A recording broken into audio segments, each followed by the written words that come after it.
Hello dear students, hope you all are fit and fine.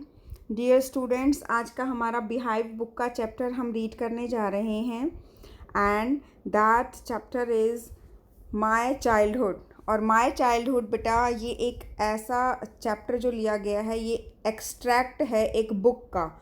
और किस book से इसको एक्सट्रैक्ट किया गया है, मीन्स इसको लिया गया है, वो बुक है हमारी wings of fire.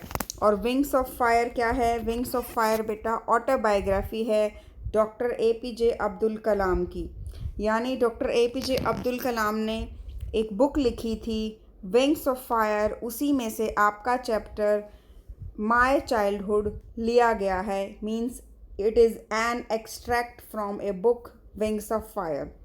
So dear students, we will read about Dr. APJ Abdul Kalam. He was the 11th president of India. president, आपको पता होगा, इनके बारे में आपने सुना होगा, पढ़ा होगा। And he used to be president. और उससे पहले क्या थे? He was until his last time also he used to be a scientist। ये हमारे कंट्री के बहुत बड़े साइंटिस्ट रहे हैं और प्रेसिडेंट रहे हैं, very renowned personality of our country. तो इनका बहुत बड़ा कंट्रीब्यूशन है हमारे कंट्री की डेवलपमेंट में। उनकी एक ऑटोबायोग्राफी है, यानी उन्होंने लिखी थी। ऑटोबायोग्राफी होती कि अपनी लाइफ इवेंट्स के बारे में, जो अपने अनुभव होते हैं, अपने एक्सपीरियंसेस होते हैं अपनी लाइफ के बारे में, वो इंसान खुद ही लिखता है। डॉक्टर APJ अब्दुल कलाम, इन्होंने अपनी जो ऑटोबायोग्राफी लिखी है विंग्स ऑफ फायर, उसमें से हम ये एक्सट्रैक्ट जो हमने लिया उसको हम पढ़ने जा रहे हैं। डियर स्टूडेंट्स, मैं अभी रीड करना स्टार्ट करूँगी। We will try to understand. और ये उनके माय चाइल्डहुड मीन्स ये डॉक्टर APJ अब्दुल कलाम के चाइल्डहुड की स्टोरी है। मतलब उन्होंने चाइल्डहुड में, अपने बचपन में वो मतलब उन्होंने क्या फील किया था, ये उसी का एक्सट्रैक्ट है। इसमें हम पढ़ेंगे अब। I was born into a middle class Tamil family in the island town of Rameswaram in the erstwhile Madras state. Erstwhile मतलब former Madras state. Former means पहले मद्रास स्टेट। मद्रास स्टेट जो थी that is are Tamil Nadu state में है, जो Madras, now it is called Chennai. Chennai Madras state है तमिलनाडु। तो तमिलनाडु के जो रामेश्वरम थे, वहाँ पर ये इन्होंने जन्म लिया था। He was born there. And now my father Jainulabdeen had neither much formal education nor much wealth. Despite these disadvantages, he possessed great innate wisdom and a true generosity of spirit। वो कह रहे हैं उनके जो फादर थे वो ज़्यादा पढ़े लिखे नहीं थे, ज़्यादा उनके पास वेल्थ भी नहीं थी, यानी एक मिडिल क्लास फैमिली की तरह ही थे, हम लोगों की तरह। लेकिन इसके बावजूद वो बहुत ही, उनमें एक इनबॉर्न, इनेट मीन्स इनबॉर्न, उनके अंदर एक क्वालिटी थी कि वो बहुत ही जेनरस थे। जेनरस बाय स्पिरिट, मतलब उनकी जो स्पिरिट थी बहुत ही जेनरस थी, बहुत ही जेनरॉसिटी से फुलफिल्ड थी। He had an ideal helpmate in my mother Ashi Amma. और उनके एक जो उनके हेल्पमेट था, उनके साथ वो रहते थे। आइडियल मीन्स बहुत ही आदर्शवादी, बहुत ही अच्छे। I do not recall the exact number of people she fed every day. और मुझे ये भी नहीं पता कि एग्जैक्टली वो कितने लोगों को एवरी डे फीड कराते थे, यानी बहुत सारे लोग ऐसे थे जो उनके घर में देवर फेड मीन्स खाना खिलाना। But I am quite certain that for more outsiders ate with us than all the members of our own family put together। वो कहता है हमारी पूरी फैमिली को रख देते थे, उससे ज़्यादा तो जो दूसरे आउटसाइडर्स थे उनको खाना खिलाया जाता था हमारी फैमिली में। I was one of many children, a short boy with rather undistinguished looks. वो कहता है कि मैं अपनी फैमिली में वन ऑफ मैनी चिल्ड्रन मतलब बहुत सारे बच्चे थे। आई वॉज वन ऑफ देम। और मैं बहुत ही अनडिस्टिंग्विश्ड लुक्स के साथ था, मतलब नॉर्मल मतलब अलग से आप लुक्स को पहचान नहीं सकते कि अलग से ये बहुत है। Born to tall and handsome parents, वो कहता है मैं शॉर्ट बॉय था, I used to be a short boy. और शॉर्ट बॉय होने के साथ साथ क्या था, मेरे जो पेरेंट्स थे they were tall and handsome. मेरे पेरेंट्स टॉल एंड हैंडसम थे but I was a very short boy. We lived in our ancestral house, ancestral होता है जो हमारा प्राचीन घर होता है, पुराना घर होता है, गांव वाला, which was built in the middle of the 19th century. और कब बनाया गया था, 19th सेंचुरी में मेरा घर बनाया गया था। इट वॉज फेयरली लार्ज पक्का हाउस, बहुत अच्छा सा पक्का हाउस बना हुआ था, कच्चा हाउस नहीं था। पक्का मीन्स ब्रिक्स वगैरह यूज़ करके it was constructed, made up of limestone and brick, okay, on the mosque street in Rameswaram. और रामेश्वरम में जो मॉस्क स्ट्रीट थी वहाँ पर मेरा घर था। My austere father used to avoid an inessential comforts and luxuries. वो कहते थे जो मेरे फादर थे बहुत ही सिंपल थे, स्ट्रिक्ट थे, लेकिन ना वो ना इन सब चीज़ों को अवॉइड करते थे। उनको कम्फर्ट्स और लग्जरीज ज़्यादा इनको मतलब इम्पोर्टेंस नहीं देते थे। So he was very simple. However, however, all necessities were provided for in terms of food, medicine, or clothes. In fact, he would say, mine was a very secure childhood, both materially and emotionally. वो कहता बहुत ही मुझे एक बहुत ही secure childhood मिला था और मैं अपने चाइल्डहुड को बहुत मैंने इन्जॉय किया था। The Second World War broke out in 1939 when I was 8 years old. वो कहता है सेकेंड वर्ल्ड वॉर ब्रेकआउट हो गया था। बेटा वर्ल्ड वॉर्स हुए थे, 2 वर्ल्ड वॉर हुए थे, वर्ल्ड वॉर 1, वर्ल्ड वॉर 2। सो ये सेकेंड वर्ल्ड वॉर जब हैपन हुआ था पूरे वर्ल्ड में, सो वो कहता है कि मैं सेकेंड वर्ल्ड वॉर के टाइम पे I was 8 years old, 8. For reasons I have never been able to understand, a sudden demand for tamarind seeds erupted in the market. वो कहता है एकदम से मुझे सडनली ना पता नहीं चला कि ना वहाँ पर टैमरिंड सीड्स, जो टैमरिंड सीड्स होते हैं उनकी डिमांड मार्केट में इरप्ट हो गई थी, यानी डिमांड हो गई थी, बढ़ गई थी। बहुत ही डिमांड करने लगे थे कि सबको ना टैमरिंड सीड्स चाहिए थे। सो उस टाइम पे क्या करते थे, I used to collect the seeds and sell them to a provision shop on mosque street. और मॉस्क जो स्ट्रीट था, मॉस्क स्ट्रीट में मैं उन क्या करता था, टैमरिंड सीड्स को मैं उनको बेच देता था। I used to sell them. A day's collection would fetch me the princely sum of 1 anna, यानी वो पूरा उनको बेचता था, उसके बदले उसको 1 आना मिलता था। 1 आना जैसे 1 रुपी होता है, लाइक इज़ 1, 1 आना, 1 आना बोलते हैं ना, तो 1 आना। My brother-in-law Jalaluddin would tell me stories about the war, which I would later attempt to trace in the headlines. In Dinamani, our area, being isolated, was completely unaffected by the war. But soon India was forced to join the Allied forces, and something like a state of emergency was declared. वो कहना चाह रहा है कि मेरा जो brother in law है वो मुझे जलालुद्दीन स्टोरीज सुनाता रहता था वर्ल्ड वॉर के बारे में, ठीक है, हेडलाइंस पढ़ता रहता था। तो बट वो कहता है कि हमारा एरिया जो बहुत ही आइसोलेटेड था, अलग सा था, तो वहाँ से ना वॉर से अनअफेक्टेड था, मतलब वहाँ वॉर की ज़्यादा कुछ इन्फ्लुएंस नहीं था वॉर का बिल्कुल भी। लेकिन थोड़े दिनों के बाद क्या हुआ, India was force to join the allied forces, और इंडिया को फोर्स किया गया कि आप ज्वाइन करो अलाइड फोर्सेस को, और एमरजेंसी की स्टेट डिक्लेयर कर दी गई। The first casualty came in the form of A suspension of the train halt eight the Rameswaram station. और सबसे पहली कैजुअलिटी उन्होंने क्या फेस करी कि जो रामेश्वरम स्टेशन था वहाँ पर उन्होंने कैजुअलिटी फेस की, और वहाँ पर क्या हुआ था, जो ट्रेन का हॉल्ट था उसको सस्पेंड कर दिया गया था। The newspapers now had to be bundled and thrown out from the moving train on the Rameswaram road between Rameswaram and Dhanushkodi.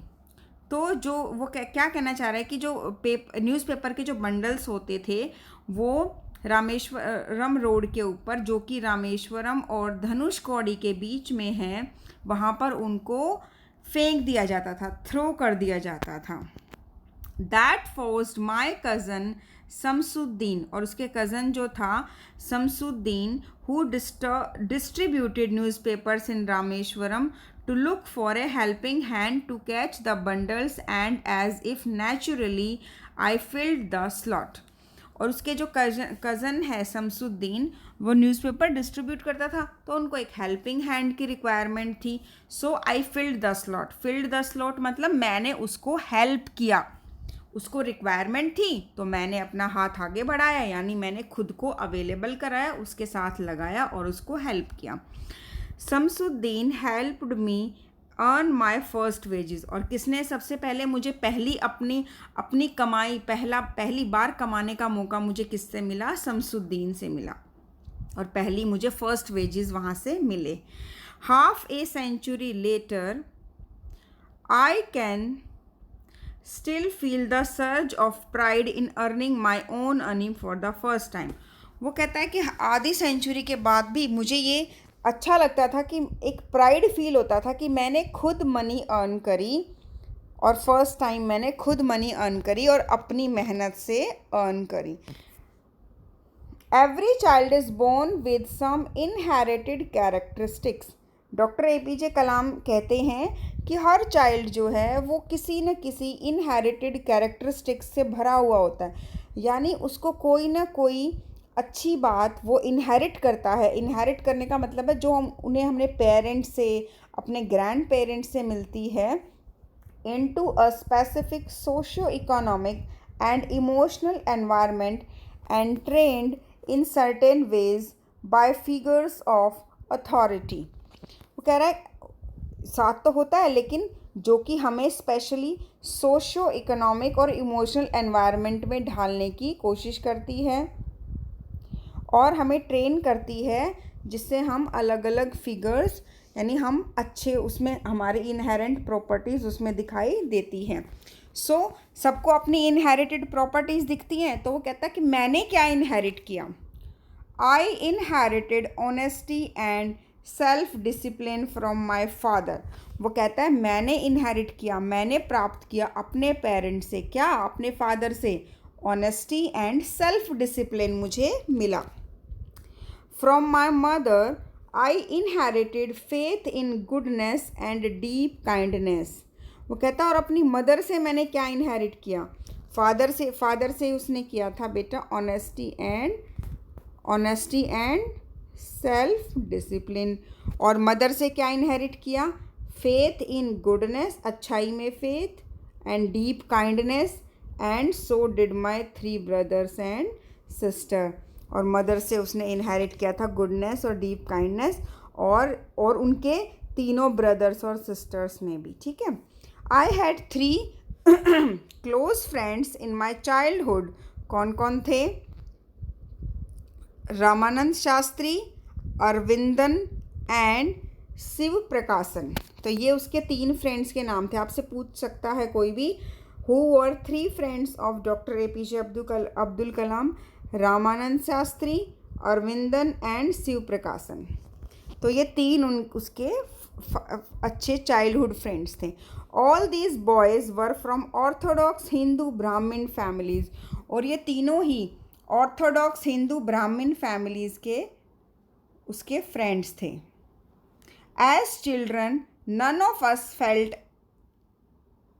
of us ever felt any difference amongst ourselves because of our religious differences and upbringing. कहता है हमने आपस में कभी भी differences feel ही नहीं करे कि वो he is Hindu, I am Muslim और like that. In fact Ramanand Shastri was the son of Pakshi Lakshman Shastri, the high priest of the Rameswaram temple. और कहता है जो रामानंद शास्त्री था ना, रामानंद शास्त्री जो उसका फ्रेंड था, वो तो ना जो प्रीस्ट होते हैं ना, पंडित होते हैं, पुजारी जो होते हैं, रामेश्वरम टेम्पल, उसके पुजारी का he was the son of him, उनका बेटा था. Later he look over the priesthood of the Rameshwaram temple from his father. और उसके बाद जो उसका फ्रेंड था ना, कौन था उसका फ्रेंड, बताओ, अभी बताया था, रामानंद शास्त्री.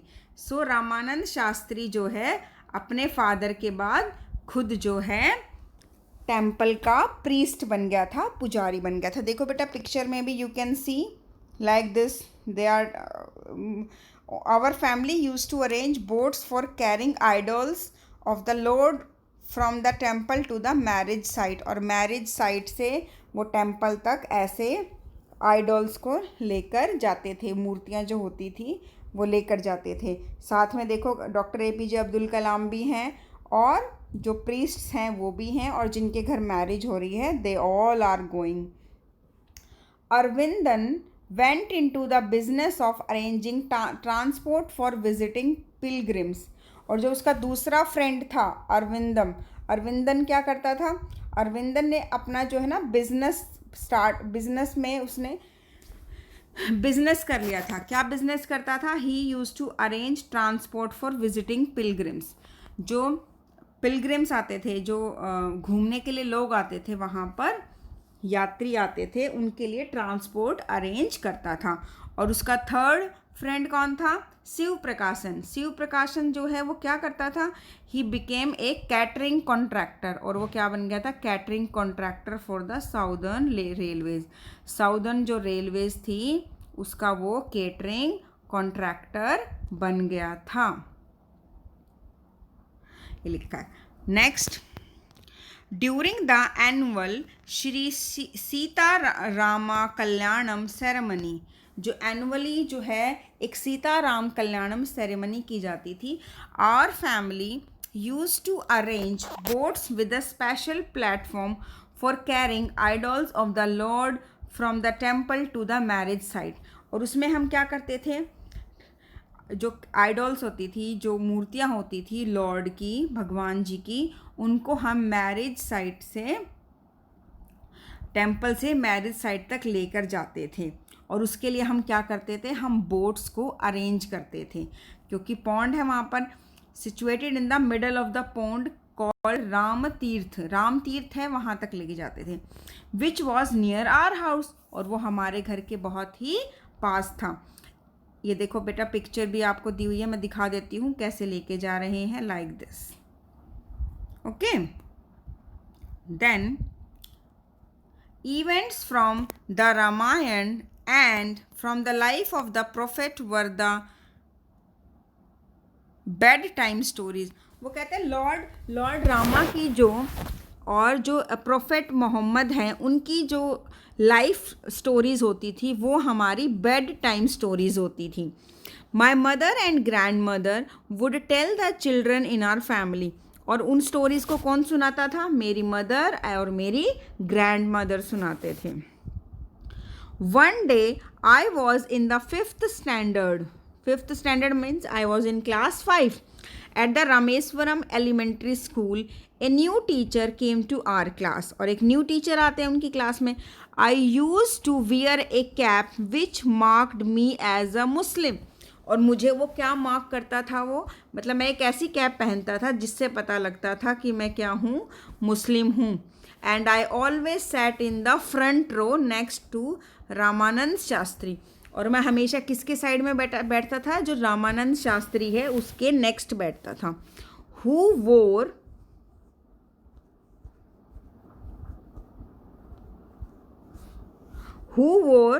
सेक्रेड थ्रेड होता है बेटा, जो हम कुछ प्रीस्ट्स को आपने देखा होगा जो अपनी कमर पे एक धागा बांधते हैं, तो वो सेक्रेड थ्रेड जो है उसको पहनता था.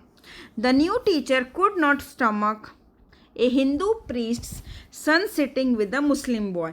कुड नॉट स्टमक का मतलब है he was not able to tolerate. Could not stomach का मतलब है हमारा कि वो टॉलरेट नहीं कर पाया, उसको बर्दाश्त नहीं हुआ कि एक हिंदू प्रीस्ट का बेटा एक मुस्लिम बॉय के साथ बैठा है. In accordance with our social ranking as the new teacher saw it.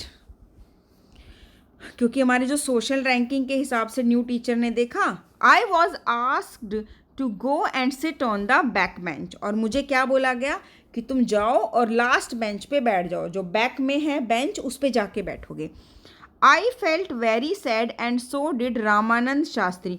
मुझे बहुत बुरा लगा और रामानंद शास्त्री को भी बहुत बुरा लगा। He looked utterly downcast as I shifted to my seat in the last row. और मैं लास्ट रो में जाके बैठ जाता हूँ। और वो बहुत ही क्या फील कर रहा था, he was feeling very downcast. Downcast मतलब डिप्रेस्ड फील कर रहा था, सैड फील कर रहा था कि क्यों उसका फ्रेंड पीछे जाके लास्ट रो में बैठेगा। The image of him weeping when I shifted to the last row left a lasting impression on me. और कहता मेरा दोस्त जब ही वॉज वीपिंग, जब मैंने लास्ट रो में शिफ्ट किया, ही वॉज वीपिंग, उसने बहुत बड़ा इम्प्रेशन मेरे ऊपर डाला। क्या इम्प्रेशन डाला उसने? After school, we went home and told our respective parents about the incident. और हम घर जाते हैं और हम किसको अपना वो पूरा इंसिडेंट बताते हैं? अपने पेरेंट्स को। Lakshman Shastri summoned the teacher and in our presence told the teacher that he should not spread the poison of social inequality and communal intolerance in the minds of innocent children. वो कहता है कि ये उसको बुलाया जाता है उस टीचर को और बोला जाता है कि देखो आप सोशल इनइक्वालिटी स्प्रेड नहीं करोगे, आप कम्युनल इनटॉलरेंस नहीं स्प्रेड करोगे, यानी कि दोनों को हमें उनको इक्वल ट्रीट करना है। He bluntly asked the teacher to either apologize or quit the school and the island. वो सीधा सीधा बोलते हैं कि या तो आप स्कूल छोड़ दो या अपोलोजाइज करो। अपोलोजाइज मीन्स सॉरी बोलो, आपको ये जो भी करा है और आप ये नेक्स्ट टाइम से you will not repeat it. Not only did the teacher regret his behaviour, ना सिर्फ टीचर ने अपना बिहेवियर रिग्रेट किया, but the strong sense of conviction Lakshman Shastri conveyed ultimately reformed this young teacher. और लक्ष्मण शास्त्री ने ultimately उस teacher के opinion को पूरी तरह से चेंज करवा दिया।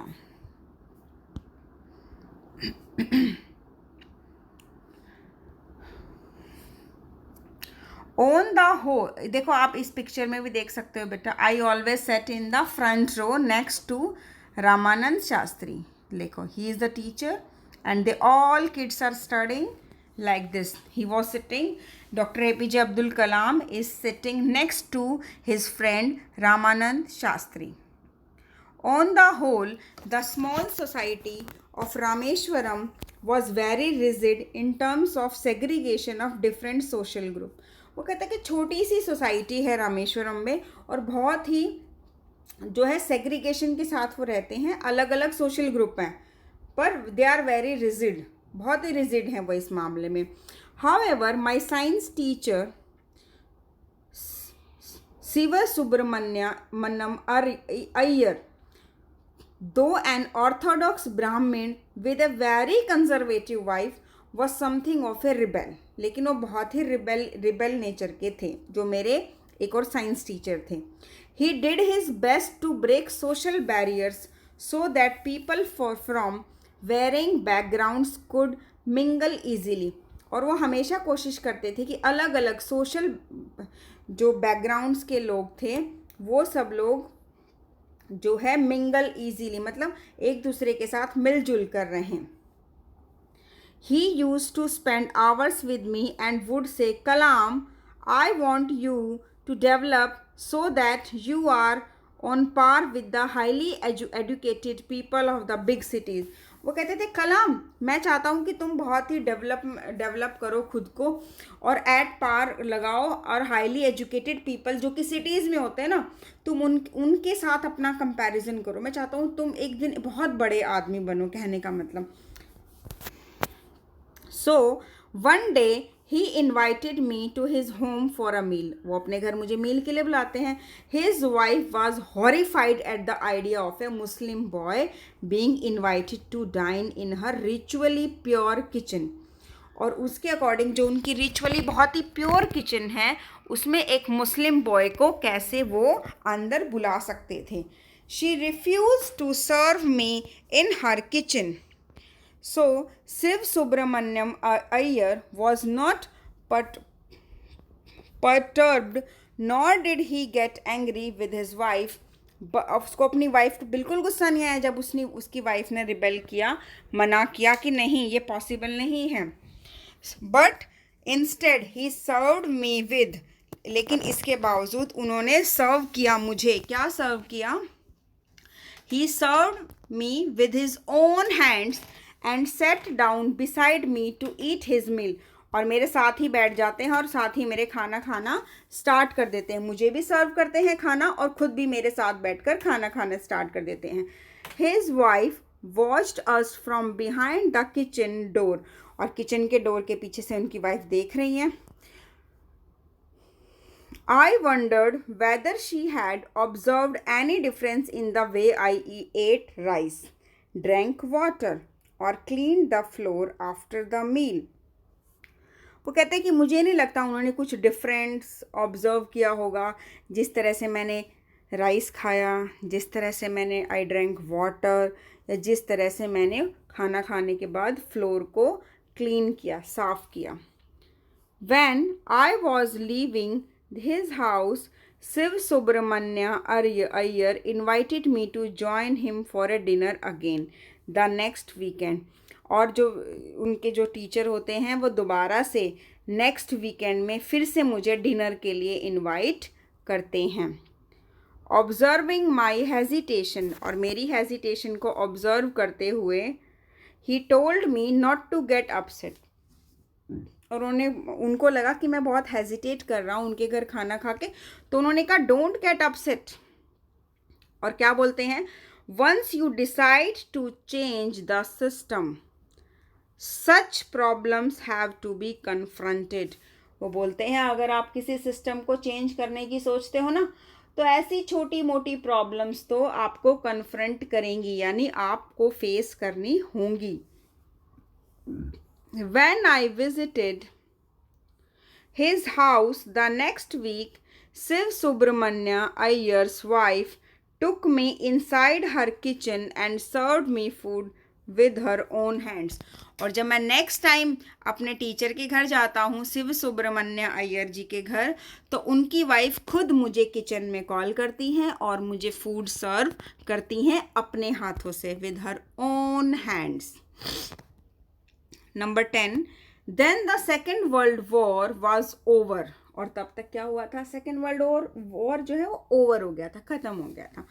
And India's freedom was imminent, और इंडिया को फ्रीडम दिलाने की बात चल रही थी. Indians will build their own India, और इंडियंस क्या बिल्ड करेंगे? अपना इंडिया बिल्ड करेंगे. ठीक है. और ये किसने बात बोली थी? Declared Gandhi ji.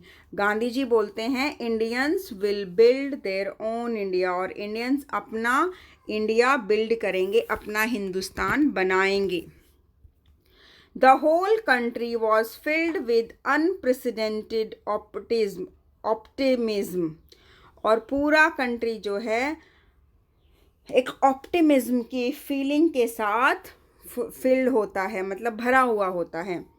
I asked my father for permission to leave Rameswaram and study at the district headquarters in Ramanathapuram. Ramanathapuram में जाकर वो अपनी स्टडीज़ को फिनिश करने के लिए अपने फादर से परमिशन लेता है. He told me as if thinking aloud, Abul, I know you have to go to grow. मुझे पता है अबुल, तुम जाकर ग्रो करना चाहते हो, तुम कहीं बाहर जाओगे, अपनी स्टडीज़ कंप्लीट करोगे तो तुम्हारी ग्रोथ में ही वो हेल्प करेगी. आई नो, तुम बहुत ऊंची सीढ़ी चढ़ना चाहते हो, बहुत बड़े बनना चाहते हो. Does the seagull not fly across the sun alone and without a nest. वो कहता है क्या सीगल है वो फ्लाई नहीं करेगी सन के चारों तरफ, विदाउट ए नेस्ट, बिना नेस्ट के. He quoted Khalil Gibran to my hesitant mother, और बोलता है your children are not my children, they are the sons and daughters of life longing for itself, they come through you but not from you, वो तुम्हारे से आए हैं लेकिन तुमसे नहीं आए हैं, तुम मतलब they are born by you, लेकिन वो अपनी लाइफ खुद ही they will live their own life. You may give them your love but not your thoughts. आप उनको अपना प्यार दे सकते हो लेकिन अपने थॉट्स नहीं देते हो, क्योंकि हर इंडिविजुअल के, हर बच्चे के अपने अपने थॉट्स होते हैं और वही थॉट्स ग्रो करते हैं. For they have their own thoughts, कहता है और सबके अपने अपने थॉट्स होते हैं. बाय दिस लाइन बेटा हमारा जो ये चैप्टर है, हमारा जो एक्सट्रैक्ट है from the book wings of Fire, and who is the writer of Wings of Fire, doctor APJ Abdul Kalam, इसके साथ हमारा ये चैप्टर फिनिश होता है. तो डियर स्टूडेंट्स, इसको एक बार बुक में से रीड करेंगे और साथ ही साथ में रिपीटेडली इस वीडियो को वॉच करेंगे, और उसके बाद आप जो क्वेश्चंस के आंसर्स हैं उसको करेंगे अपनी नोटबुक में. Okay, thank you students. Have a nice day. Bye.